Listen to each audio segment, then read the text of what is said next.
저 면접 보러 왔어요. 한 아이의 청아한 외침이 울려 퍼지며 로비에 무서울 정도로 고요한 정적을 찢어 놓았습니다. 그 기분 아세요? 시간이 멈춘 듯한 그 느낌 말이에요. 검은 정장을 입고 광택 나는 구두를 신은 어른들의 숲 사이에서 다들 휴대폰이나 서류철에 코를 박고 있을 때 그 외침은 마치 얼어붙은 호수에 끼얹은 찬물 한 바가지 같았습니다. 솔직히 말해서 만약 제가 그때 그 자리에 있었다면 저도 깜짝 놀라 가슴을 쓸어내렸을 겁니다. 이야기를 계속하기 전에 이 이야기가 여러분의 마음 어딘가에 닿았다면 구독 버튼을 눌러주세요. 여러분의 좋아요 하나가 이 늙은 이야기꾼의 마음을 따뜻하게 하기에 충분하답니다. 아, 지금 어디서 이 이야기를 듣고 계신가요? 비가 억수같이 쏟아지는 사이공인가요? 아니면 바람이 부는 하노이인가요? 댓글로 알려주세요. 모두에게 평안이 깃들기를 바랍니다. 자, 본론으로 돌아가 봅시다. 그곳은 하늘그룹 본사였습니다. 부산 중심부 한가운데 떡하니 자리 잡고 있었죠. 유리와 강철로 된 마천루는 햇빛 아래서 반짝였지만 다가가기 힘든 차가운 기운을 내뿜고 있었습니다. 쳐다보기만 해도 우리 같은 가난한 사람들은 자신이 작게 느껴지게 만드는 그런 건축 양식이었죠. 그 안에는 수백 명의 사람들이 분주하게 움직이고 있었습니다. 그들은 시간과 다투고 돈과 다투고 있었습니다. 다들 급했습니다. 아무도 주위를 둘러볼 여유가 없었죠. 그 숨 막히는 톱니바퀴가 가장 격렬하게 돌아가던 바로 그때 자동문이 열렸습니다. 들어온 것은 100만 달러짜리 파트너도 위풍당당한 이사님도 아니었습니다. 바로 어린 여자아이였습니다. 박민지. 아이는 고작 7살이었습니다. 거대한 회전문 사이에서 아이의 몸은 너무나 작아 보였습니다. 하지만 사람들의 주의를 끈 것이 무엇인지 아세요? 바로 죽을 힘을 다해 낡은 서류 가방을 끌고 있는 그 조그만 두 손이었습니다. 아이 몸집만 한 낡고 해진 가죽 가방은 대리석 바닥 위를 미끄러지며 끽, 끽 하는 소리를 내는데 듣기만 해도 안쓰러웠습니다. 민지는 깨끗하고 단정한 옷을 입고 있었지만 한눈에 봐도 낡은 옷이었고 여러 번 빨아색이 바랜 상태였습니다. 하지만 아이의 얼굴은 그 얼굴에는 두려움이나 주눅든 기색이 전혀 없었습니다. 눈은 반짝였고 입술은 굳게 다물고 있었죠. 마치 전장에 나갈 준비를 하는 작은 전사 같았습니다. 그 장면을 보며 저는 스스로에게 물었습니다. 도대체 이 아이는 무엇을 견뎌왔기에 저토록 강인한 눈빛을 갖게 된 걸까? 아이가 몇 걸음 떼기도 전에 덩치 큰 경비원이 앞을 가로막았습니다. 이봐, 꼬마야 어디 가는 거니? 여긴 숨바꼭질하는 곳이 아니야. 부모님은 어디 계셔? 경비원은 인상을 찌푸리며 다소 짜증 섞인 말투로 말했습니다. 주변의 몇몇 직원들이 힐끔거리기 시작했고 입을 가리고 킥킥대는 사람도 고개를 저으며 한심해하는 사람도 있었습니다. 또 누구 집 애가 길을 잃었나 보네. 아마 그렇게 생각했겠죠. 하지만 민지는 울지 않았습니다. 물러서지도 않았습니다. 아이는 그 납작한 가슴을 펴고 고개를 들어 거인 같은 경비원을 똑바로 쳐다보며 또렷하게 말했습니다. 안녕하세요, 아저씨. 저 하늘그룹에 면접 보러 왔어요. 저는 박민지입니다. 아빠 박지훈 씨 대신 왔습니다. 로비 전체가 쥐 죽은 듯 조용해졌습니다. 에어컨 돌아가는 소리가 들릴 정도로 정적이 흘렀습니다.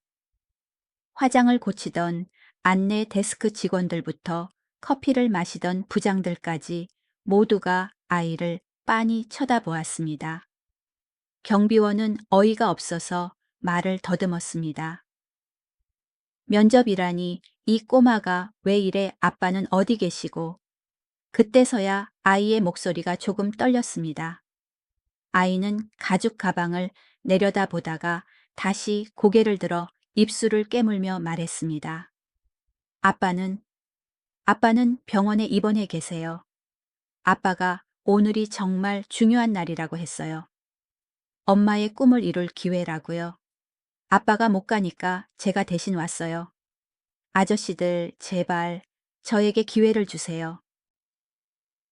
이 말을 듣는데 솔직히 말해서 이 나이 먹도록 산 저도 코끝이 찡해지더군요. 인형을 안고 있거나 사탕 사달라고 조를 나이인 7살 아이가 여기 서서 부모의 꿈을 짊어지려 애쓰고 있다니요. 경비원이 귀찮다는 듯 손을 저어 쫓아내려던 찰나띵 하고 전용 엘리베이터 소리가 울렸습니다. 한 남자가 걸어 나왔습니다. 누가 소개하지 않아도 그 기운만 보면 누구나 알 수 있었습니다. 이태준, 이 제국의 주인. 사람들은 그를 얼음 제왕이라 불렀습니다. 60이 넘은 나이, 희끗희끗한 머리 비싼 수제 회색 정장을 입은 남자. 그는 잔인하고 냉정하며 타협을 모르는 것으로 유명했습니다. 비서실장은 회장이 나오는 것을 보고 황급히 달려가 소란을 정리하려 했습니다. 죄송합니다, 회장님. 약간의 문제가 있어서 바로 처리하겠습니다. 하지만 이상하게도 이태준은 손을 들어 조용히 하라는 신호를 보냈습니다. 그의 시선이 아이에게 고정되었습니다. 이유는 모르겠지만 그의 발걸음이 멈췄습니다. 이 아이에게는 뭔가 이상한 점이 있었습니다. 서 있는 자세, 어른들의 압박에도 굴하지 않는 고집스런 태도, 그리고 무엇보다 저 불타는 듯한 눈빛. 그것이 그에게 한 사람을 떠올리게 했습니다. 지난 30년 동안 그가 기억 속에 묻어두려 했던 사람. 그의 머릿속에 딸 서윤의 모습이 선명하게 떠올랐습니다. 사랑을 쫓아 집을 나가겠다며 대들던 그날 딸도 딱 저렇게 서서 가슴 아플 정도로 단호한 눈빛으로 그를 쳐다봤었죠. 아빠 제 말 좀 들어주세요. 그 목소리가 환청처럼 귓가에 맴돌았습니다. 모두가 숨을 죽였습니다. 다들 얼음 제왕의 성격상 경비원을 시켜 아이를 당장 길거리로 내동댕이 칠 거라 생각했습니다. 하지만 아니었습니다. 그가 걸어갔습니다. 한 걸음 한 걸음 천천히. 로비 전체가 이 전례 없는 광경을 숨죽여 지켜보았습니다. 부산에서 가장 권력 있는 회장이 가난한 아이를 향해 걸어가고 있었습니다. 민지 앞에 다다랐을 때 그는 모든 직원이 입을 다물지 못할 행동을 했습니다. 그가 무릎을 굽힌 것입니다. 누구 앞에서도 고개를 숙인 적 없던 그가 차가운 바닥에 한쪽 무릎을 꿇고 7살 아이와 눈높이를 맞췄습니다. 그는 침착한 목소리를 유지하려 했지만 자세히 보면 손이 미세하게 떨리고 있었습니다. 네가 말하길 아빠 이름이 박지훈이라고 했지. 민지는 고개를 끄덕였습니다. 그는 마른 침을 삼키고 조심스럽게 다음 질문을 던졌습니다. 마치 대답이 무언가를 깨뜨릴까 두려워하는 것처럼요. 그럼 엄마는? 민지는 낯설지만 위험 있어 보이는 할아버지의 눈을 똑바로 쳐다보았습니다. 아이는 그가 누군지 몰랐지만 그의 목소리에서 떨림을 느꼈습니다. 아이는 한 글자 한 글자 또렷하게 대답했습니다. 엄마 이름은 이서윤이에요. 엄마는 지금 하늘나라에 계세요. 하지만 아빠가 말씀하시길 세상에서 가장 아름다운 이름이래요. 이서윤. 세 글자가 로비 한가운데 울려 퍼졌습니다. 가벼운 말이었지만 그 파괴력은 어마어마했습니다. 이태준 회장의 얼굴에서 핏기가 싹 가셨습니다. 탁 그의 손에 들려있던 비싼 만년필이 바닥에 떨어져 굴러갔습니다. 그는 비틀거렸고 경호원이 부축하지 않았더라면 뒤로 넘어질 뻔했습니다. 여러분 아시다시피 어떤 이름은 다시 언급될 때 단순히 이름으로만 그치지 않습니다. 그것은 결코 아물지 않은 상처 그 자체입니다. 그의 눈이 커지며 아이를 뚫어지게 쳐다보았습니다. 그러다 그의 시선이 아이의 목으로 내려갔습니다. 낡은 옷깃 사이로 색이 바랜 은목걸이가 보였습니다. 작은 별 모양의 펜던트. 끝났습니다. 늙은 그의 심장을 누군가 쥐어짜는 것 같았습니다. 그는 숨 쉬는 것조차 잊었습니다. 그가 어떻게 그 목걸이를 잊을 수 있겠습니까?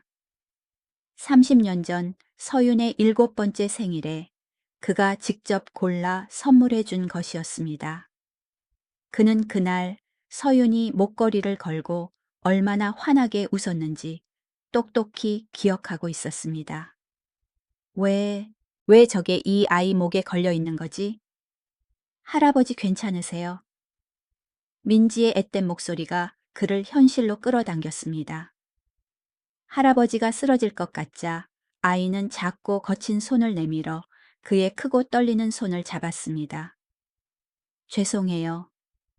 제가 할아버지를 힘들게 했나요?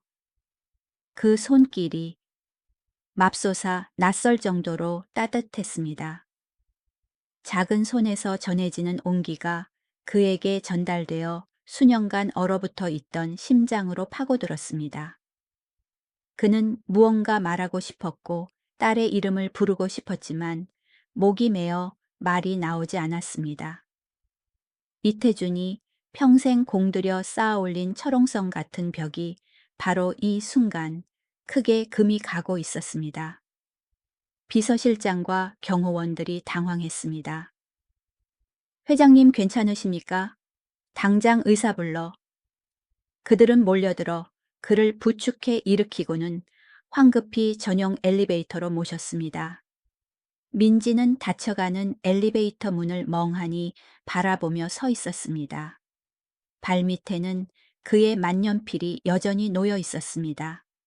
아이는 몸을 숙여 그것을 집어들었습니다. 금태가 둘러진 검고 윤기 나는 만년필. 아이는 그것을 보물처럼 품에 안았습니다. 할아버지 펜이야. 돌려드려야 하니까 잘 가지고 있어야지. 아이는 혼자 중얼거렸습니다. 엘리베이터 문은 닫혔지만 이태준의 마음속 폭풍은 이제 막 시작되었습니다. 좁은 엘리베이터 안에서 그는 벽에 기대어 가쁜 숨을 몰아쉬었습니다. 이마에는 식은땀이 흘렀습니다. 이서윤, 그 아이가 그 이름을 입에 올리다니 그는 목이 메어 중얼거렸습니다. 노련한 사업가의 이성은 그에게 이렇게 말했습니다. 세상의 동명이인은 널리고 널렸다고. 하지만 아버지의 심장은 다른 것을 외치고 있었습니다. 그 눈빛, 그 고집, 그리고 그 별 모양 목걸이. 우연일 리가 없어 그는 주먹을 꽉 쥐고 마음을 진정시키려 애썼습니다. 안절부절 못하는 비서실장을 돌아보며 그는 낮게 위협적이면서도 기대에 찬 목소리로 말했습니다. 박지훈이라는 그 사람. 그는 잠시 망설였습니다. 오늘 일 다른 지원자들에게 영향이 없게 해. 인사팀에 그냥 평소대로 면접 진행하라고 해. 그러고는 비서실장의 귀에 대고 날카로운 눈빛으로 속삭였습니다. 그리고 당장 조사해. 박지훈에 대해 그리고 박민지라는 그 아이에 대해 샅샅이 뒤져단 아주 은밀하게 해야 해. 밖으로 반마디도 새어 나가선 안 돼. 엘리베이터가 최상층으로 솟구쳤습니다.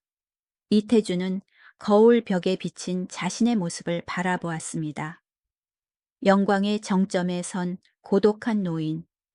그는 방금 그 짧은 만남이 단순한 우연이 아니라는 것을 전혀 알지 못했습니다. 그것은 과거의 끔찍한 비밀들이 드러나는 시작을 알리는 신호탄이었습니다.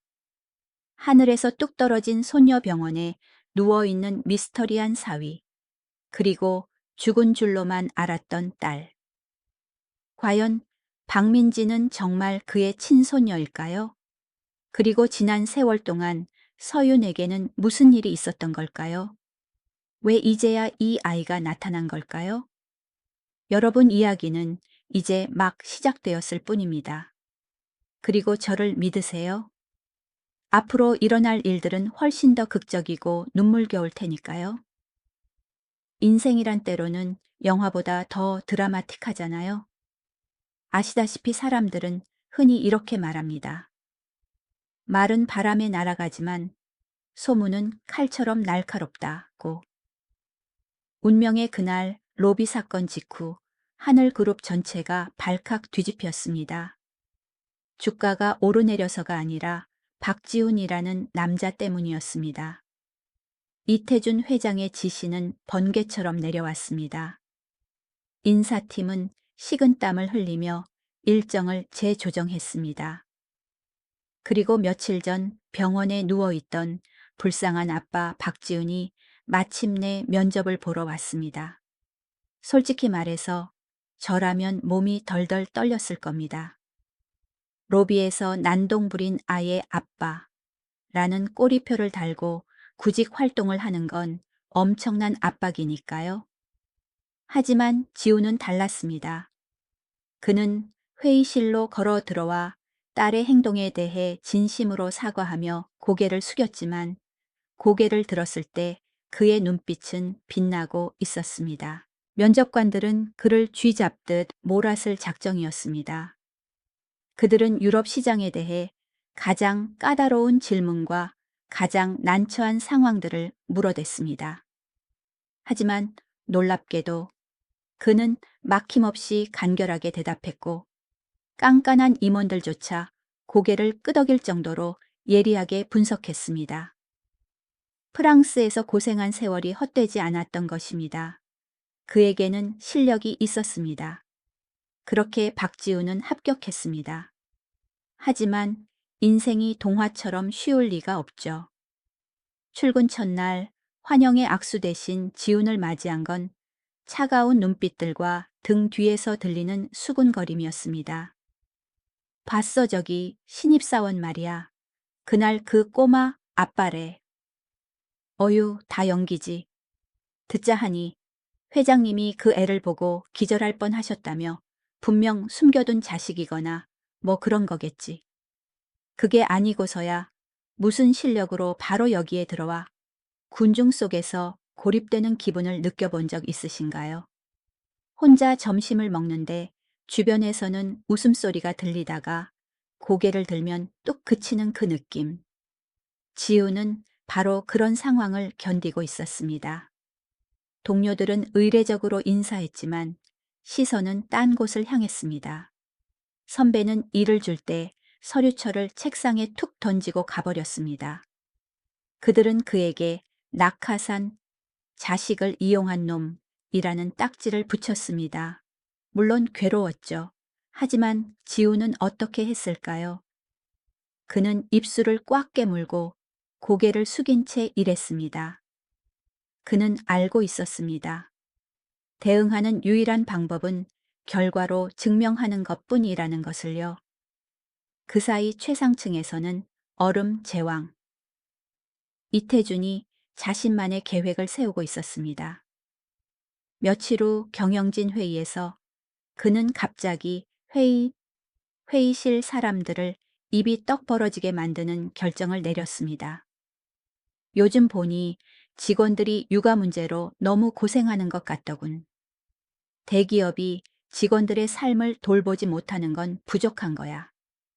당장 최고 수준의 사내 어린이집을 개설하도록 비용은 내가 다 지원하지.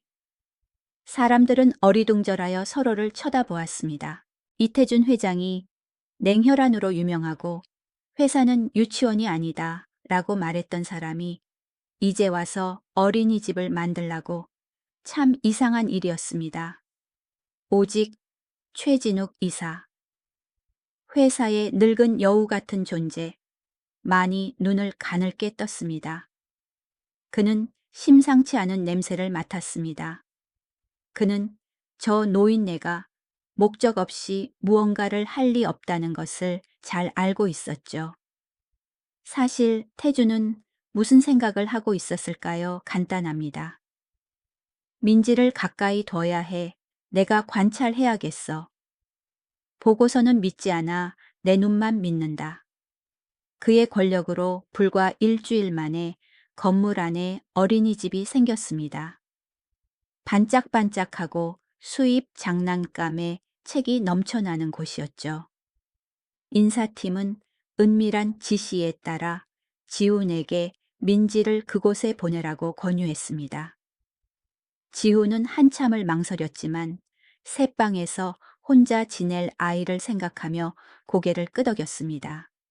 어린이집이 문을 연 첫날, 태주는 시설 점검을 핑계로 그곳에 들렀습니다. 그는 콩을 볶듯 눈동자를 굴리며 이리저리 돌아다녔습니다. 그러다 그는 아이를 발견했습니다. 장난감을 가지고 소리 지르며 노는 아이들 사이에서 박민지는 창가에 홀로 앉아 있었습니다. 아이는 크레용을 쥐고 무언가를 열심히 그리고 있었습니다. 그 고독하지만 평온한 모습이 어쩜 옛날의 자신과 그리도 닮았는지 태주는 헛기침을 하며 다가갔습니다. 시장에서 호령하던 남자가 7살 아이 앞에서는 손발이 어색해졌습니다. 너 뭘 그리고 있니? 민지가 고개를 들었습니다. 맑은 눈동자가 조금도 두려움 없이 그를 바라보았습니다. 엄마, 그리고 있어요. 엄마는 하늘나라에 계시지만 아빠가 엄마는 웃을 때 제일 예쁘다고 하셨거든요. 태주는 삐뚤빼뚤한 그림을 들여다보았습니다. 파란 원피스를 입고 활짝 웃고 있는 여자. 그의 가슴이 조여왔습니다. 그는 할 말을 잃고 멍하니 서 있었습니다. 할아버지도 그림 그릴 줄 아세요? 여기 앉아서 저랑 같이 그려요. 아이가 그에게 파란색 크레용을 건넸습니다. 태주는 크레용을 보고 아이의 작은 손을 보았습니다. 받고 싶었지만 손이 굳어버렸습니다. 평생 해고나 인수합병 계약서에 서명할 때만 펜을 잡았지 아이와 그림을 그리려고 펜을 잡아본 적은 없었습니다. 그는 자신이 참 서툴고 죄스럽게 느껴졌습니다. 당황함을 감추려 돌아서려던 순간 민지가 가슴 앞에 작은 주머니를 뒤적거렸습니다. 아, 할아버지. 이거 할아버지 거 맞죠? 작고 고사리 같은 손바닥 위에 금태 두른 검은 만년필이 놓여 있었습니다. 그날 로비에서 할아버지가 떨어뜨리셨어요. 제가 주웠어요. 돌려드리려고 했는데 할아버지를 어디서 찾아야 할지 몰라서요. 여기서 만나서 다행이에요. 태주는 멍해졌습니다. 생각해 보세요. 저렇게 비싼 만년필은 가난한 아이에게 엄청난 재산일 수도 있습니다. 하지만 아이는 주인을 기다리며 며칠 동안 소중히 간직하고 있었습니다. 그는 떨리는 손으로 만년필을 받아들었습니다. 아이의 천이 남아있어 여전히 따뜻했습니다. 고맙구나. 민지야, 네가 아니었으면 이 늙은 친구를 잃어버릴 뻔했어. 그는 무릎이 턱에 닿을 정도로 작은 유아용 의자에 앉았습니다. 민지야, 왜 파란색을 그렇게 많이 쓰니? 민지는 눈이 안 보이게 웃었습니다. 아빠가 엄마는 파란색을 제일 좋아하셨대요. 엄마 물건은 다 파란색이었거든요. 파란색. 또 한 번 칼날이 그의 심장을 베고 지나갔습니다. 그의 딸 서유는 파란색 광이었습니다. 옷 머리핀 옛날 방의 커튼까지. 그날 저녁 태주는 일찍 귀가했습니다. 그는 서재로 들어가 먼지 쌓인 금고를 열었습니다. 그 안에는 낡은 앨범이 있었습니다. 그는 한 장 한 장 넘겼습니다. 파란 원피스를 입고 카메라 앞에서 환하게 웃고 있는 7살 서윤의 사진. 그는 사진 옆에 만년필을 놓아두었습니다. 이 우연의 일치. 너무나 많은 우연이 겹쳤습니다. 아무리 무뚝뚝한 아버지라도 핏줄이 보내는 신호를 무시할 수는 없었습니다. 그날부터 하늘그룹 직원들은 기이한 광경을 목격했습니다. 회장님이 점심시간마다 어린이집으로 자주 길을 잃는 것이었습니다. 소문은 더욱 거세졌습니다. 저것 봐, 내가 뭘 했어. 분명 회장님 숨겨진 손주라니까. 지훈의 어깨를 짓누르는 압박감은 날로 무거워졌습니다. 그는 자신이 백으로 들어온 게 아님을 증명하기 위해 남들의 2배, 3배로 일했습니다. 마케팅 전략실 지훈은 프레젠테이션 보드 앞에 서 있었습니다. 그는 이 분석 보고서를 완성하기 위해 3일 밤을 세웠습니다. 여러분, 프랑스와 한국 시장의 비교 데이터를 바탕으로 저는 우리가 소비자에게 접근하는 방식을 바꿔야 한다고 제안합니다. 기능에 집중하는 대신 감정에 집중해야 합니다.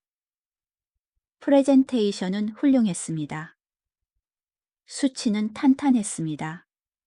하지만 김 팀장, 최 이사의 수족이자 아부쟁이, 은 서류를 대충 훑어보더니 탁자에 툭 던졌습니다. 그는 입꼬리를 비틀며 경멸 섞인 비웃음을 흘렸습니다. 박사원, 열정이 대단하네. 근데 들어온 지 얼마 안 됐으면 나대지 마. 여기도 절차가 있고 규칙이 있어. 서양 물 좀 먹었다고 우리를 가르치려드나. 회의실 전체가 킥킥거렸습니다. 그 웃음소리가 바늘처럼 살갗을 찔렀습니다. 지훈은 얼굴이 빨개졌고 손톱이 살을 파고들 정도로 주먹을 꽉 쥐었습니다. 소리치고 싶고 반박하고 싶었지만 그는 알고 있었습니다. 이 바닥에서 약자에게는 논리가 통하지 않는다는 것을요. 네, 죄송합니다. 다시 검토하겠습니다. 회의가 끝난 후 그는 화장실로 가서 찬물로 세수하며 울분을 씻어냈습니다. 밖에서 수군거리는 소리가 들려왔습니다. 쟤는 지가 뭐라도 되는 줄 아나 봐. 딸이 회장님 귀여움 받으니까 뭐든 해도 된다고 생각하나 보지. 회장님 손녀 아빠라는 타이틀이 얼마나 가나 보자고. 그날 오후 지우는 늦게 귀가했습니다. 밤 11시였습니다. 민지는 낡은 곰 인형을 안은 채 깊이 잠들어 있었습니다. 지우는 침대에 앉아 아이의 이마에 흐트러진 머리카락을 쓸어 넘겼습니다. 그는 책상 위에 놓인 아침에 아이가 그린 그림을 보았습니다. 세 사람이 손을 잡고 있는 그림. 아빠, 엄마 천사, 날개를 달고 있는 그리고 민지.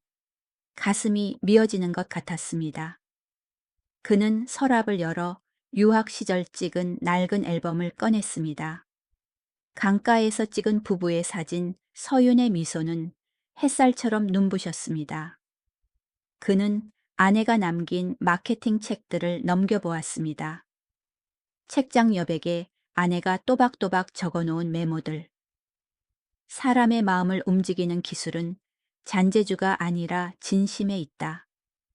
사람의 지갑만 보지 말고 사람을 봐라. 지훈의 눈물이 책 위로 떨어졌습니다.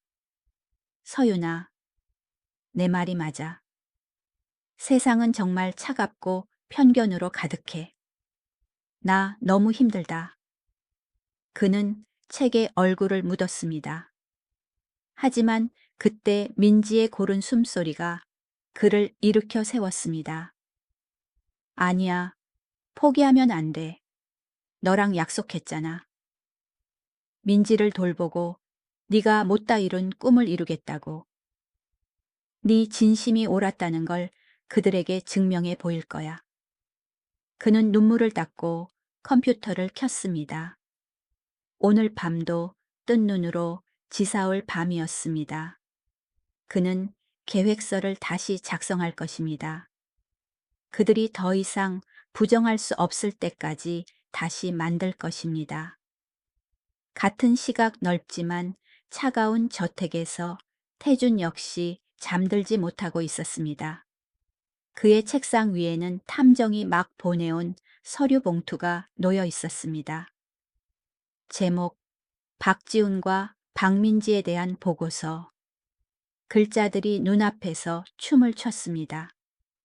프랑스에서의 소박한 삶, 친척 없는 조촐한 결혼식, 민지의 탄생, 그리고 운명의 문장. 5년 전 교통사고, 이서윤 현장에서 사망. 태주는 눈을 질끈 감았습니다. 짐작은 했지만 검은 글씨로 적힌 그 문장을 보니 누군가 가슴을 세게 친 것 같았습니다. 내 딸. 내가 쫓아냈던 그 고집불통 아이가 이국 땅에서 외롭게 죽었다니. 그는 어린이집 CCTV 화면, 그는 자신의 방으로 따로 연결해 두었습니다. 을 올려다 보았습니다. 어스름한 어둠 속에서 그는 낮에 녹화된 영상을 되감았습니다. 민지가 친구와 장난감을 가지고 다투다 실수로 친구를 넘어뜨리는 장면.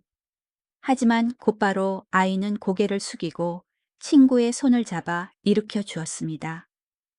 미안해, 내가 잘못했어. 내가 호해줄게. 태주는 화면을 정지시켰습니다. 늙은 손가락이 화면을 어루만졌습니다. 옛날 서윤이도 그랬습니다. 고집세고 사고도 잘 쳤지만 언제나 잘못을 인정할 줄 알고 정기 많은 아이였습니다. 누구에게도 사과할 줄 모르는 자신과는 다르게 말이죠. 그는 내선 통화 버튼을 눌렀습니다. 목소리가 쉰 듯 잠겨 있었습니다. 비서실장, 당장 들어와. 네, 회장님. 이렇게 늦은 시간에 이 일은 무덤까지 가져가야 해. 국내 최고의 유전자 검사 센터에 당장 연락해. 베개에 있는 내 머리카락이랑 박민지, 그 아이의 샘플을 어떻게든 확보해서 보내. 절대 비밀로 해야 해. 결과는 내 손으로 직접 받는다. 비서실장은 눈이 휘둥그레졌지만 회장의 심각한 표정을 보고 고개 숙여 명령을 따를 뿐이었습니다. 문이 닫히자 태주는 서윤의 사진을 들고 허공을 향해 속삭였습니다. 서윤아, 네가 날 벌주려고 이 아이를 보낸 거니 아니면 이 고집불통 늙은이에게 주는 마지막 기회인 거니. 다음 날 아침 사건이 하나 터졌습니다. 작은 사건이었지만 그것은 태준의 마음속에 남아있던 마지막 의심마저 날려버렸습니다. 그날도 그는 간식 시간에 맞춰 어린이집에 우연히 들렀습니다. 선생님들이 아이들에게 과자를 나눠주고 있었습니다. 오늘의 간식은 고소한 냄새가 진동하는 초콜릿 땅콩 쿠키였습니다. 아이들은 신이 나서 손을 내밀었습니다. 젊은 선생님이 쿠키를 들고 활짝 웃으며 민지에게 건넸습니다. 자, 민지야, 맛있게 먹으렴. 태주는 문가에 서서 그 광경을 흐뭇하게 바라보았습니다. 하지만 민지의 반응을 본 순간 그의 미소는 싹 사라졌습니다. 아이는 얼굴이 하얗게 질려 뒷걸음질 쳤고 고개를 세차게 저으며 두 손을 등 뒤로 숨겼습니다. 선생님, 저 못 먹어요. 여기 땅콩 들어있죠? 응, 땅콩 쿠키야. 아주 맛있어. 저 못 먹어요. 먹으면 온몸이 가렵고 목구멍이 부어서 숨을 못 쉬어요. 아빠가 절대 먹으면 안 된다고 했어요.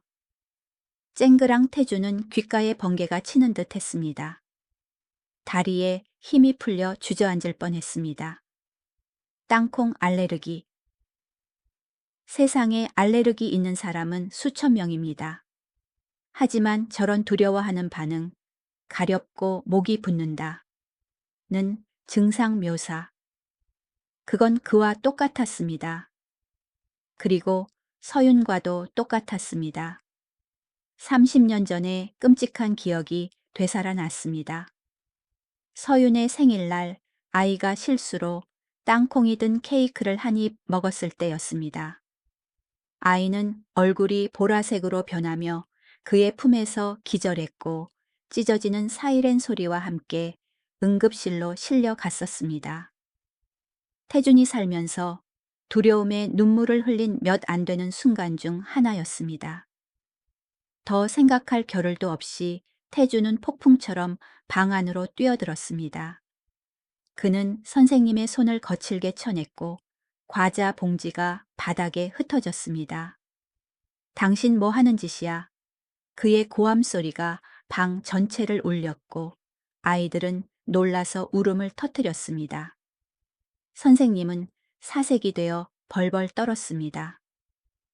먹이기 전에 아이 건강 기록부도 확인 안 해.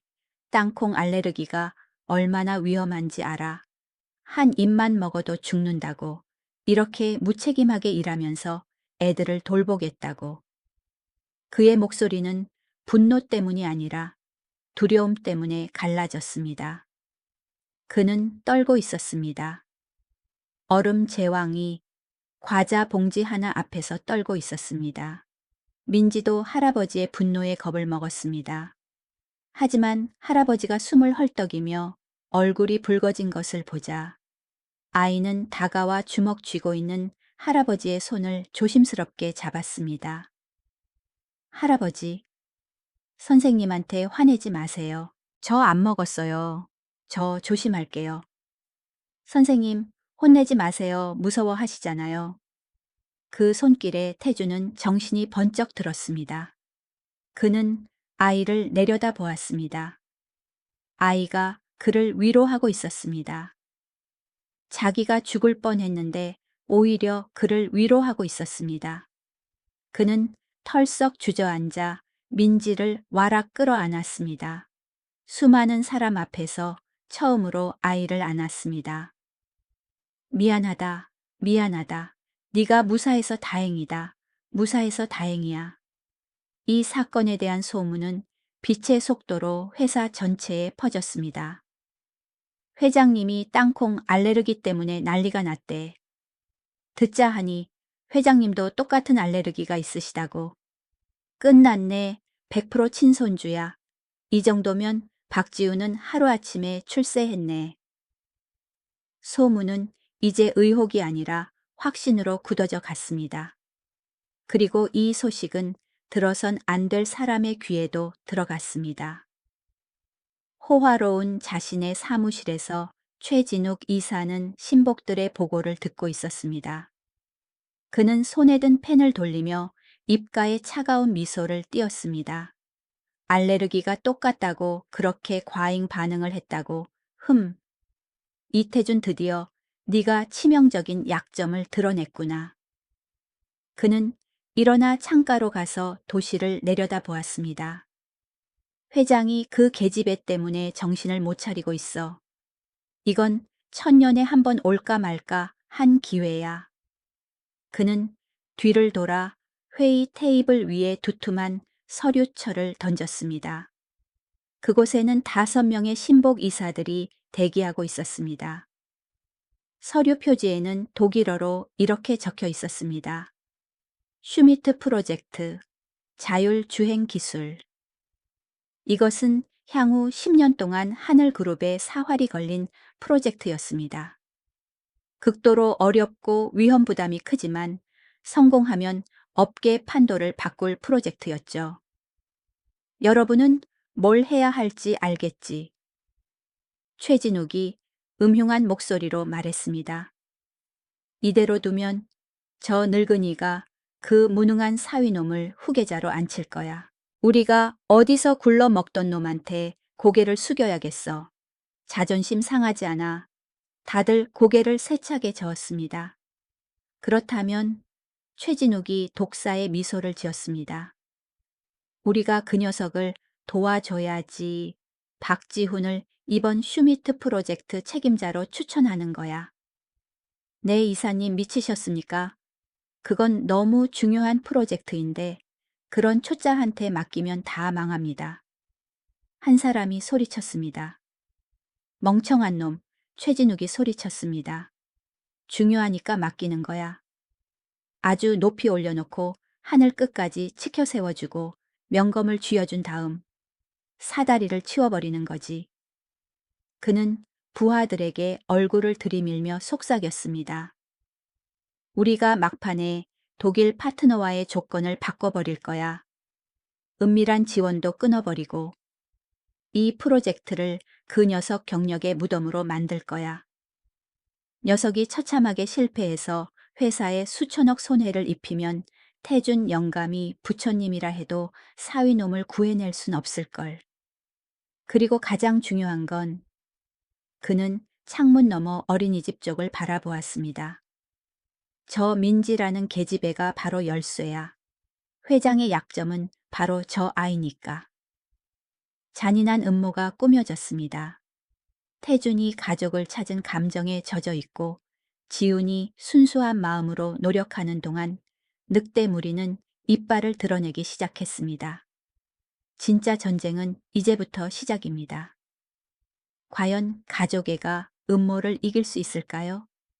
지훈의 진심이 이 죽음에 덫에서 그를 살려낼 수 있을까요? 긴장되지 않으신가요? 인생이란 참 무섭죠. 사람의 마음이 때론 겨울보다 더 춥습니다. 하지만 오늘은 여기까지만 이야기하죠. 저는 속을 좀 들어차 한 잔 끓여야겠습니다. 박지훈이 이 미션 임파서블에 어떻게 맞설지 그리고 유전자 검사 결과는 어떻게 나올지 궁금하시다면 구독과 알림 설정을 꼭 해주세요. 다음 편은 정말 극적일 거라고 장담합니다. 아시다시피 얇고 가벼운 종이 한 장을 손에 쥐었는데 그것이 청은망은 무겁게 느껴진 적이 있나요? 그 기분 정말 끔찍하죠. 손은 떨리고 가슴은 조여오고 숨은 목구멍에서 턱 막힙니다. 이태준 회장은 바로 그 지옥 같은 기분을 느끼고 있었습니다. 회장실의 강화 유리창 밖에는 비가 억수같이 쏟아지고 있었습니다. 부산의 하늘은 이 그룹에서 가장 권력 있는 남자의 마음처럼 잿빛으로 우울했습니다. 번들거리는 마호가니 책상 위에는 오직 하얀 봉투 하나만이 놓여 있었습니다. 유전자 검사 결과였습니다. 그는 1시간째 그것만 바라보고 있었습니다. 두려웠습니다. 비를 부르고 바람을 부르던 경쟁사들을 눈 하나 깜짝 안 하고 집어삼키던 남자가 지금 종이 봉투 하나 여는 것을 두려워하고 있습니다. 진실이 두려웠습니다. 아니, 더 최악인 건 자신의 희망이 또다시 실망으로 변할까봐 두려웠습니다. 마침내 주름진 손을 떨며 그는 봉투 끝을 찢었습니다. 결과지를 꺼냈습니다. 그의 눈은 복잡한 전문 용어들을 빠르게 훑어내리다 진하게 인쇄된 마지막 숫자에 멈췄습니다. 혈연 관계 확률 99.99%, 99.99%. 그 숫자는 마치 큰 망치처럼 그의 가슴을 강타했습니다. 태준을 둘러싼 세상이 무너져 내렸습니다. 고통 때문이 아니라 후회 때문이었습니다. 수년 동안 억눌러 왔던 후회가 댐이 터지듯 터져 나왔습니다. 그는 책상에 고개를 파묻었고 늙은 어깨가 심하게 들썩였습니다. 넓은 방 안에 오열하는 소리가 울려 퍼졌는데 그 소리가 비통하여 가슴을 찢는 듯 했습니다. 서윤아, 내 딸아, 내가 잘못했다. 내가 정말 잘못했어. 알고 보니 아버지의 예감은 틀리지 않았습니다. 고집 센 눈을 가진 아이, 땅콩 알레르기가 있는 아이, 그 아이가 바로 딸이 남긴 핏줄이었습니다. 그의 친손녀였습니다. 그날 밤 비는 여전히 그치지 않았습니다. 시계 바늘이 밤 10시를 가리켰습니다. 지우는 낯선 전화를 받았습니다. 수화기 너머의 목소리는 낮고 짧았습니다. 해운대에 있는 내 사택으로 오게. 지금 당장. 이태준 1세.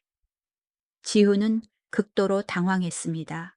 회장님이 왜 이 시간에 사택으로 부르시는 걸까? 혹시 뭔가를 알아내신 건가? 아니면 회사에 도는 소문 때문에 해고당하는 건가? 그는 택시를 타고 해변가 고급 저택으로 갔습니다. 회장의 집은 으리으리하게 넓었지만 소름 끼칠 정도로 차가웠습니다. 늙은 집사가 그를 서재로 안내하고는 조용히 물러났습니다. 서재 문이 열렸습니다. 그리고 지우는 얼어붙었습니다. 방의 네 벽면 어디를 봐도 온통 사진뿐이었습니다. 세월의 색이 바랜 사진들, 걸음마를 하는 아이, 학교 가는 아이, 파란 원피스를 입고 환하게 웃는 아이. 그의 아내였습니다. 서윤이었습니다. 지후는 발이 바닥에 붙어버린 것 같았습니다. 그는 등을 돌린 채 칠흑 같은 밤바다를 바라보고 있는 남자를 쳐다보았습니다. 회장님, 회장님이. 지훈의 목소리가 갈라졌습니다. 회장님이 서윤이 아버지셨습니까? 태준이 천천히 돌아섰습니다. 평소 날카롭던 눈은 이제 붉게 충혈되어 퉁퉁 부어 있었습니다. 그는 지훈을 보다가 허공을 응시했습니다. 그래, 내가 그 못난 아비다. 지훈의 마음속에서 분노가 치밀어 올랐습니다. 그는 아내가 고향을 그리워하며 남몰래 울던 밤들을 기억했습니다. 전화기를 들었다가 다시 내려놓던 순간들을 기억했습니다. 마지막 유언을 기억했습니다. 아빠한테 용서받고 싶어. 왜 그러셨습니까? 지우는 예의도 잊은 채 소리쳤습니다. 왜 그렇게 잔인하셨습니까?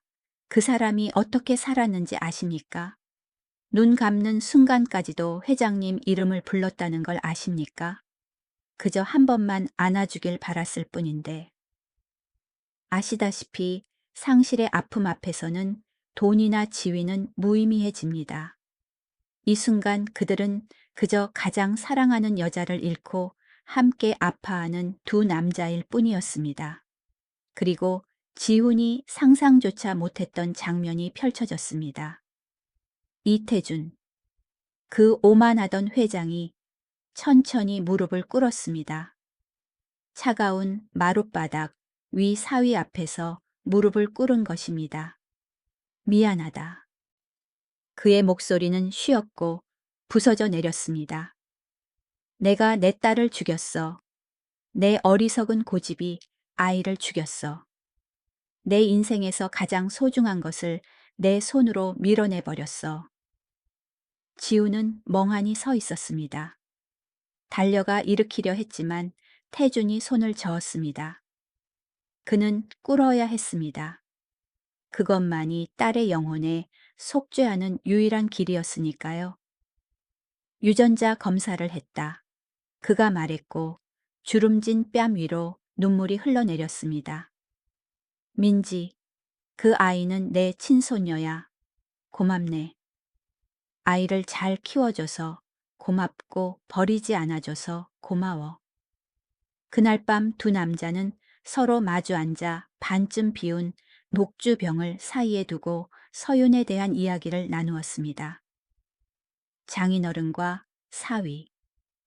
그 두 단어가 참 무겁게 들리면서도 이상하게 신성하게 느껴졌습니다. 태준이 지훈의 손을 꽉 잡았습니다.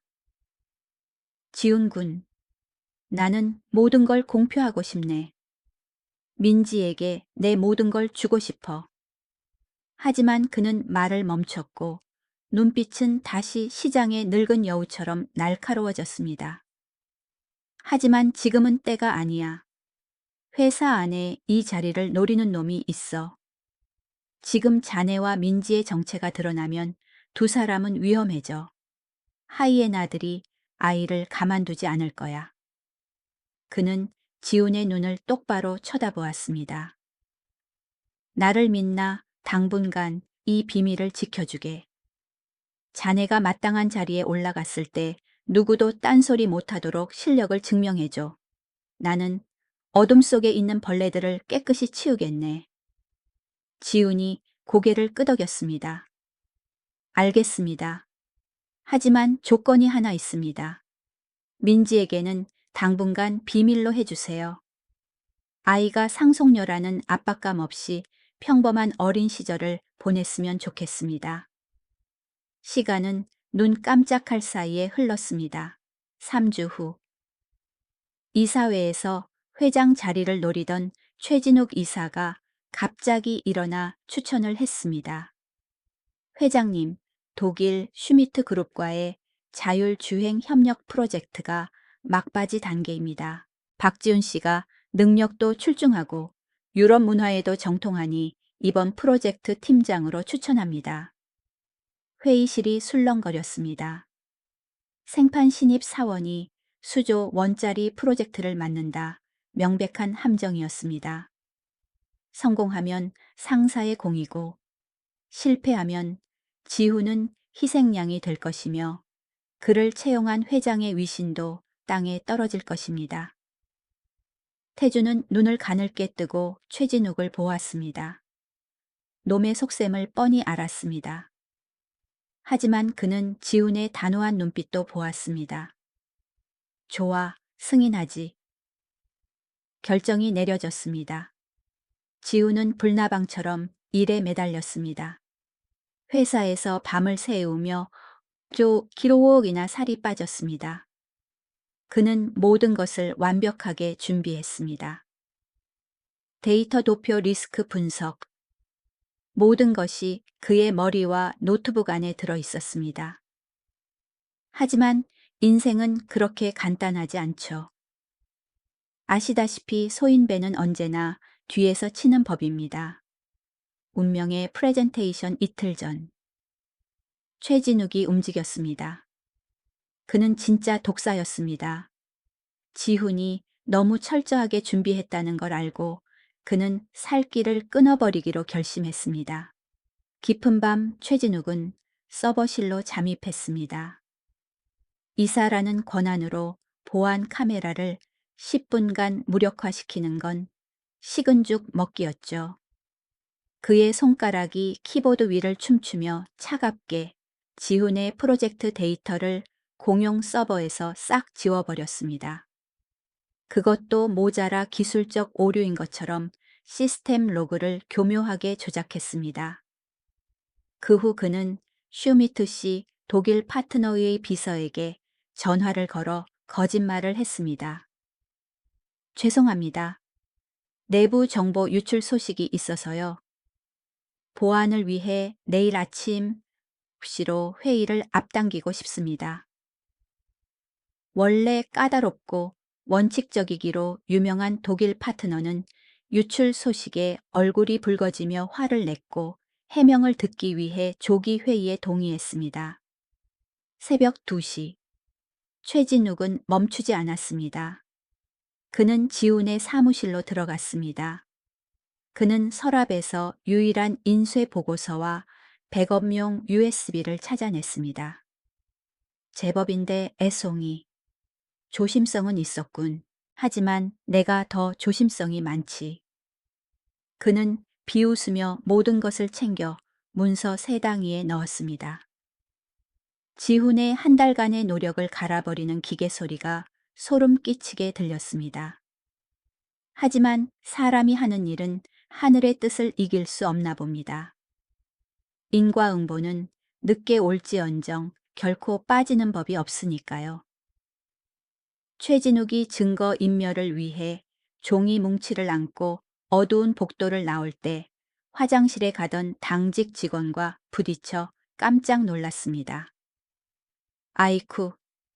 그는 당황하여 들고 있던 서류를 떨어뜨렸습니다. 그는 직원에게 호통을 치며 허둥지둥 주워 담았습니다. 어둠 속과 당황스러움 때문에 그는 몰랐습니다. 종이 한 장이 창문에서 불어온 바람에 날려 복도 구석에 있는 거대한 복사기 밑으로 조용히 미끄러져 들어갔다는 사실을요.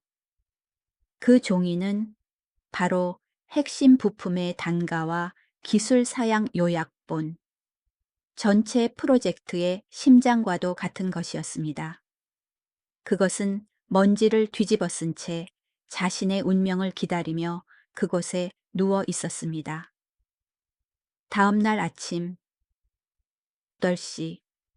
지훈은 회사에 도착해 얼어붙었습니다. 컴퓨터는 비어 있었습니다. USB도 비었습니다. 인쇄물도 사라졌습니다. IT팀을 불렀지만 시스템 오류라 복구 불가라고 했습니다. 최진욱에게 전화했지만 꺼져 있었습니다. 그리고 청천벽력 같은 소식이 닥쳤습니다. 회의가 9시로 앞당겨졌다는 것. 남은 시간 1시간. 데이터 없음. 서류 없음. 아무것도 없음. 지훈은 하늘이 도는 것 같았습니다.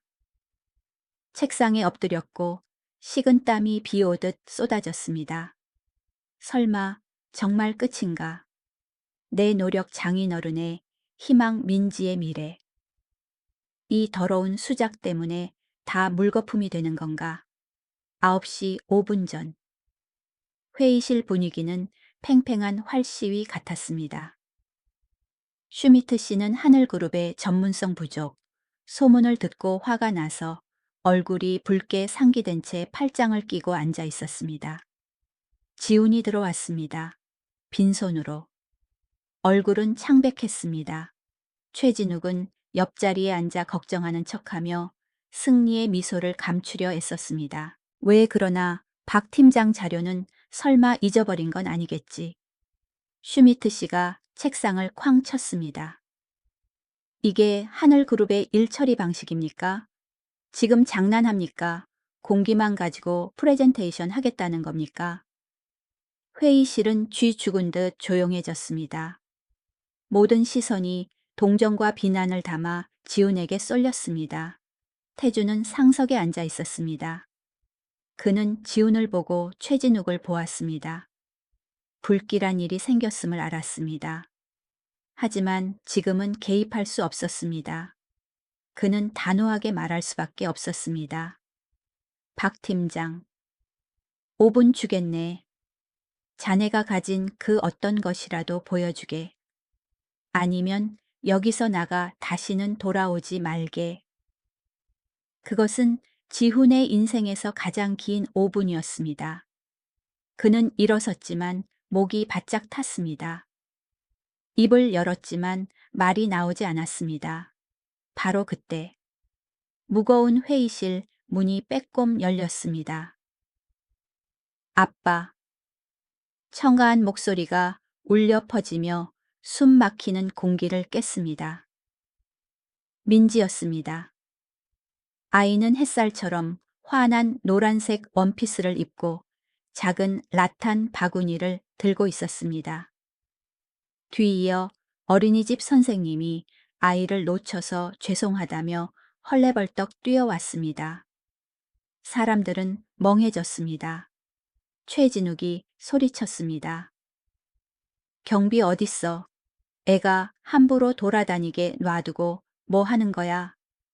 하지만 민지는 신경 쓰지 않았습니다. 아이는 얼어붙은 아빠에게로 아장아장 달려갔습니다. 아빠, 아빠 이거 두고 갔잖아. 민지가 약간 구겨지고 먼지가 좀 묻은 종이 한 장을 내밀었습니다. 아까 아빠 찾아서 쿠키 주려고 갔는데 밖에서 엄청 큰 기계 밑에 이 종이가 있는 거야. 아빠 글씨가 보여서 내가 주웠어. 지우는 떨리는 손으로 종이를 받아들었습니다. 그것을 보았습니다. 세상의 기술 사양 요약본이었습니다. 영원히 잃어버린 줄 알았던 프레젠테이션의 심장이었습니다. 눈물이 왈칵 쏟아질 뻔했습니다. 민지는 멈추지 않았습니다. 아이는 험악한 표정의 독일 손님에게 쪼르르 달려갔습니다. 바구니에서 모양이 좀 찌그러진 별 모양 쿠키를 꺼냈습니다. 할아버지, 우리 아빠한테 화내지 마세요. 아빠 일하느라 엄청 힘들었어요. 매일 밤 잠도 안 잤어요. 쿠키 드세요. 제가 만들었어요. 단 거 먹으면 기분이 좋아지거든요. 강철같이 차갑기로 유명한 슈미트 씨는 아이를 보고 가장자리가 탄 쿠키를 보았습니다. 그는 잠시 멍하니 있었습니다. 아마 고향에 있는 손녀가 생각났겠죠. 그의 얼굴 근육이 풀렸습니다. 그는 쿠키를 받아 한 입 베어 물었습니다. 나쁘지 않군. 그가 중얼거렸습니다. 회의실 전체가 안도의 한숨을 내쉬었습니다. 최진욱의 얼굴은 일그러졌습니다.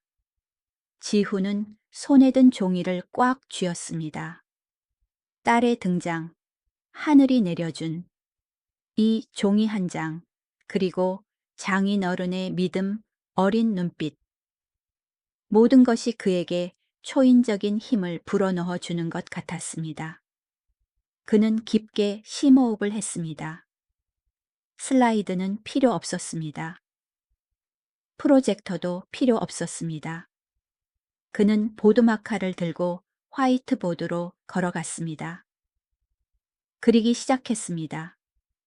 건조한 숫자가 아니었습니다. 그는 길을 그리고 차를 그리고 가족을 그렸습니다. 슈미트 회장님, 그의 목소리가 울려 퍼졌습니다. 중저음의 감정이 실린 목소리였습니다. 오늘 저는 모든 데이터를 잃어버렸습니다. 하지만 어쩌면 이건 하늘의 뜻인지도 모릅니다. 숫자는 거짓말을 하지 않지만 이야기를 해주지도 않으니까요. 제 아내, 방금 저 아이의 엄마는 5년 전 교통사고로 세상을 떠났습니다. 그 차가 제동을 제때 하지 못했습니다. 딱 1초 늦었습니다. 회의실은 완벽한 침묵에 잠겼습니다. 지난 5년 동안 저는 항상 자문했습니다. 기술은 무엇을 위해 존재하는가 더 빨리 달리기 위해 돈을 더 많이 벌기 위해 아닙니다. 그는 독일 파트너의 눈을 똑바로 쳐다보았습니다.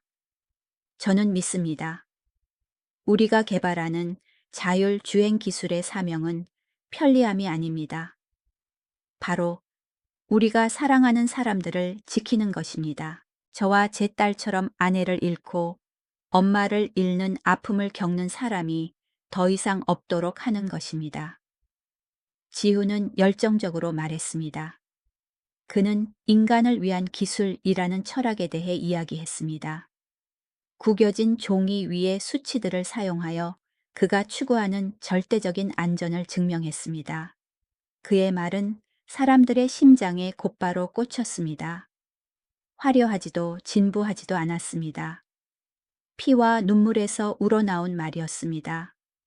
그가 말을 마쳤을 때 방 안은 침묵에 잠겼습니다. 그리고 박수 소리가 터져 나왔습니다. 가장 먼저 박수를 친 사람은 바로 슈미트 씨였습니다. 그는 일어나 계속 고개를 끄덕였습니다. 훌륭합니다. 이렇게 영혼이 담긴 프레젠테이션은 정말 오랜만입니다. 수치는 나중에 보내주셔도 됩니다. 하지만 이 진심은 누구도 흉내낼 수 없죠. 슈미트 씨가 다가와 지훈의 손을 꽉 잡았습니다. 계약하겠습니다. 하지만 박지훈 씨, 당신을 믿는 개인 자격으로 서명합니다.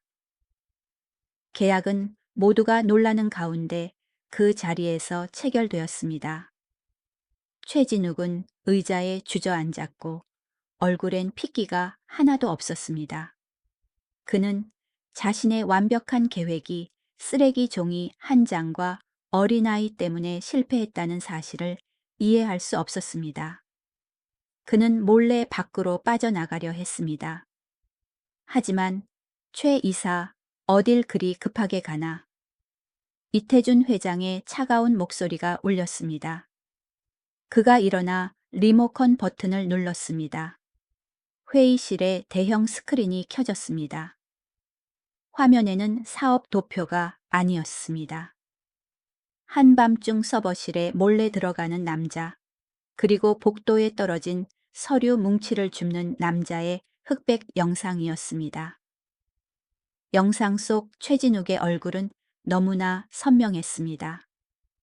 태주는 최진욱이 지훈을 추천한 다음 날부터 그가 예상치 못한 사각지대에 고해상도 비밀 카메라를 설치해 두었습니다. 이 늙은이는 그렇게 호락호락하지 않았습니다. 이건 오해입니다. 회장님, 최진욱은 말을 더듬으며 식은땀을 줄줄 흘렸습니다. 태주는 손가락으로 책상을 가볍게 두드렸습니다. 오해라고 좋아. 그럼 오늘 오후에 긴급 기자회견을 열어서 법 앞에서 그 오해를 풀어보도록 하지. 회의실 문이 활짝 열렸습니다. 보안팀과 경찰이 이미 대기하고 있었습니다. 그렇습니다, 여러분. 사람의 계산은 하늘의 뜻을 이길 수 없습니다. 악은 잠시 숨길 수 있을지 몰라도 진실과 선함의 빛은 그 무엇으로도 끌 수 없습니다. 오늘 박지훈은 계약만 따낸 것이 아닙니다. 그는 모든 사람의 인정을 받아냈습니다. 그리고 무엇보다 중요한 건 장인어른이 보는 앞에서 죽은 아내의 꿈을 지켜냈다는 것입니다. 하지만 이야기는 아직 끝나지 않았습니다. 민지의 출생 비밀이 대중 앞에 드러날 때 과연 풍파가 정말 멈출까요? 아니면 또 다른 폭풍이 닥칠까요? 이 특별한 가족의 결말을 알고 싶으시다면 마지막 편을 꼭 기대해 주세요. 오늘은 여기서 마치겠습니다. 수다쟁이 노인의 이야기를 들어주셔서 감사합니다. 여러분의 가슴 속에 언제나 진심을 간직하시길 바랍니다. 그것이야말로 인생의 모든 폭풍우를 막아줄 가장 튼튼한 방패니까요. 사람들은 종종 낭중지추 주머니 속의 송곳은 언젠가 뚫고 나온다고 말하죠. 하지만 그날 하늘그룹 대강당에서 진실이 드러난 방식은 단순한 송곳이 아니었습니다. 여러분, 그것은 모든 거짓을 휩쓸어버리는 거대한 홍수와도 같았습니다. 오후 5시, 거대한 강당은 사람들로 꽉 찼습니다. 수백 명의 기자, 수천 명의 직원들 모두가 숨을 죽였습니다. 플래시가 번개처럼 쉴 새 없이 터졌습니다. 바늘 하나가 떨어져도 소리가 들릴 만큼 긴장감이 감돌았습니다. 이태준 회장이 단상에 올랐습니다. 평소 그는 감히 쳐다보기도 힘들 만큼 위엄 있고 차가운 모습으로 나타났습니다. 하지만 오늘은 달랐습니다. 발걸음은 더 느렸고 등은 약간 굽어 있었지만 눈빛만은 맑고 평온했습니다. 그는 군중을 훑어보더니 아래쪽에서 겸손하게 서 있는 박지훈에게 시선을 멈췄습니다. 그가 헛기침을 하자 마이크를 통해 중후하고 따뜻한 목소리가 울려 퍼졌습니다. 여러분, 독일 파트너와의 계약은 성공적으로 끝났습니다. 그리고 그 기적을 만들어낸 사람은 다름 아닌 박지훈 팀장입니다. 간헐적인 박수 소리가 들렸지만 그가 손을 들어 제지하자 금세 잦아들었습니다. 하지만 오늘 저는 이익이나 계약에 대해 말하러 선 것이 아닙니다. 저는 한 소문에 대해 말하러 섰습니다. 강당은 쥐 죽은 듯 조용해졌습니다. 사람들은 수근거리기 시작했습니다. 맨 앞줄에 앉은 최진욱 이사는 태연한 척했지만 의자 팔걸이를 잡은 손은 하얗게 질려 있었습니다. 사람들은 박지훈이 특채로 들어왔다고 수근거립니다. 그가 특혜를 받았다고 말이죠. 태주는 슬픈 미소를 지었습니다. 그 소문은 반은 맞고 반은 틀립니다. 그는 평생의 용기를 다 끌어모으듯 깊은 숨을 들이마셨습니다. 그는 저에게 특별합니다. 맞습니다. 왜냐하면 그는 제가 가장 사랑했던 죽은 제 딸 이서윤의 남편이기 때문입니다. 그는 제 사위입니다. 시장통이 터진 것처럼 오 하는 탄성이 터져 나왔습니다. 카메라 셔터가 연신 터졌습니다. 하지만 태주는 멈추지 않았습니다. 그는 무대 옆 민지가 고개를 내밀고 보고 있는 곳을 바라보았습니다.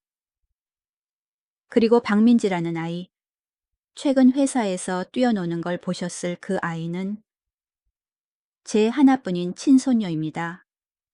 제 딸이 이 세상에 남기고 간 마지막 핏줄입니다. 여러분 아세요? 그 순간 강당에 있던 사람들 뿐만 아니라 생중계를 보던 사람들까지도 멍해졌을 거라고 확신합니다. 심장도 없다고 여겨지던 얼음 제왕. 회장이 떨리는 목소리로 감격에 겨워 공개적으로 가족을 인정하고 있었습니다. 하지만 그의 목소리가 갑자기 칼날처럼 날카로워졌습니다. 업무에 있어서 특혜는 전혀 없었습니다. 제 사위는 피와 땀으로 자신의 능력을 증명했습니다. 그를 가로막은 유일한 것은 능력이 아니라 제 과거의 아픔을 이용해 이득을 취하려는 탐욕스러운 자들의 비열한 음모였습니다. 말이 끝나자마자 그의 뒤에 있는 대형 스크린이 켜졌습니다. 프레젠테이션 슬라이드가 아니었습니다. 비밀 보안 카메라에 찍힌 흑백 영상이었습니다. 강당에 모두가 숨죽여 지켜보았습니다. 화면에는 최진욱 이사의 모습이 선명하게 나타났습니다. 서버실에 몰래 들어가 데이터를 삭제하는 모습, 지훈의 방에 들어가 서류를 챙겨 세당위에 넣는 모습, 비열한 행동 하나하나가 수천 개의 눈앞에 적나라하게 드러났습니다. 관중석에 앉은 최진욱은 얼굴에 핏기가 하나도 없었습니다. 그는 일어나 도망치려 했지만 다리가 풀려버렸습니다. 그는 알았습니다. 끝났다. 모든 게 끝났다. 강당문이 활짝 열렸습니다. 경제팀 경찰이 들어왔습니다. 최진욱 씨 회사 기물 파손 및 영업 비밀 절도 혐의로 체포합니다. 차가운 숯갑 소리가 철컹 울렸습니다. 그는 어제까지만 해도 거만하게 호통치던 직원들의 경멸 어린 시선을 받으며 끌려나갔습니다. 인과응보란 이런 겁니다, 여러분. 세상은 공평합니다. 빌린 것은 갚아야 하고 바람을 심으면 태풍을 거두는 법이죠. 최진욱의 모습이 문 뒤로 사라지자 태주는 단상에서 내려왔습니다. 그는 지훈에게 곧장 걸어갔습니다. 회장과 직원 사이에 거리감은 없었습니다. 그는 팔을 벌려 사위를 와락 끌어안았습니다. 고맙네, 지훈아. 모든 걸 견뎌줘서 고마워. 그리고 그는 몸을 굽혀 민지를 번쩍 안아 올렸습니다. 아이는 그의 목을 끌어안고 눈이 안 보이게 웃었습니다. 할아버지 아빠 진짜 잘했죠. 그럼 내 아빠가 최고란다. 세 사람은 플래시 세례와 천둥 같은 박수 소리 속에 서 있었습니다. 회개한 노인, 강인한 아빠, 그리고 천사 같은 아이. 이 그림은 솔직히 말해서 이 그룹이 달성한 어떤 성장 그래프보다 더 아름다웠습니다. 마침내 그들은 진정한 가족이 되었습니다. 그 격변이 있은 지 일주일 후 태주는 또 다른 기자회견을 열었습니다. 하지만 이번에는 분위기가 훨씬 따뜻했습니다. 그는 서윤 앤드 민지 희망재단 설립을 선언했습니다. 그리고 재계 전체를 뒤흔든 것은 그가 개인 재산의 절반을 이 재단에 기부하기로 결정했다는 사실이었습니다. 평생 저는 돈을 쫓았습니다. 그는 마이크 앞에서 사색에 잠긴 목소리로 말했습니다. 돈이면 다 살 수 있다고 생각했죠. 하지만 돈으로 시간은 못 샀고 내 딸의 목숨도 못 샀으며 하마터면 이 소녀까지 잃을 뻔했습니다. 그는 주름진 자신의 손을 내려다보았습니다. 저는 이 돈으로 한부모 가정들 제 사위가 그랬던 것처럼 홀로 아이를 키우며 고군분투하는 아빠 엄마들을 돕고 싶습니다. 과거의 잘못을 속죄하고 싶습니다. 이제부터 저는 숫자가 아닌 사람을 위해 살겠습니다. 같은 날 새로운 인사 발령이 났습니다. 박지훈이 공식적으로 글로벌 마케팅 전략 본부장이 되었습니다. 아무도 이 일을 제기하지 않았습니다. 아무도 쑥덕거리지 않았습니다. 왜냐고요? 독일과의 계약과 그날의 감동적인 프레젠테이션이 가장 확실한 대답이었으니까요. 지훈이 그 자리에 앉은 건 회장의 사위라서가 아니라 그럴 자격이 있기 때문이었습니다. 세월은 쏜살같이 흘렀습니다. 몇 달 후 해운대 공원의 어느 화창한 일요일 오후였습니다. 황금빛 햇살이 푸른 바다 위에 길게 드리워져 있었습니다. 바닷바람이 시원하게 불어오며 부산 특유의 짠 내음을 실어왔습니다. 사람들은 세 사람 어른 둘과 아이 하나가 해변 산책로를 걷는 것을 보았습니다. 민지는 분홍색 자전거를 타고 앞서 가고 있었습니다. 따르릉거리는 자전거 벨소리가 아이의 맑은 웃음소리와 섞여 들려왔습니다. 뒤에는 두 남자가 걷고 있었습니다. 그들은 정장이 아닌 편안한 평상복 차림이었습니다. 회장님. 아니죠. 지후는 잠시 머뭇거리다.